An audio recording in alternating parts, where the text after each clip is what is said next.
ஏய் திரும்பு. ஏண்டா பரதேசி, என்னை விட பெரிய மீச வச்சுக்கிட்டு நீ இந்த ஊருக்குள்ள சுத்திக்கிட்டு இருக்கவனா?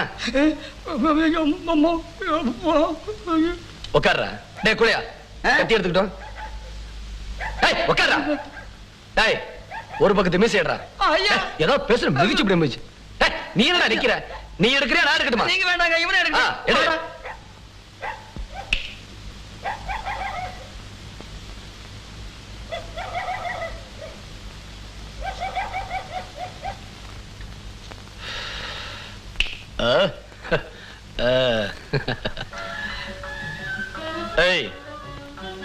நீ இப்படியே 21 சனிக்கிழமை என்ன வந்து பார்க்கணும். வராம கிராம இந்த ஊருக்குள்ள சுத்திக்கிட்டு இருக்கிறத நான் பார்த்தேன். உன்னை வெட்டியே கொண்டு போடு.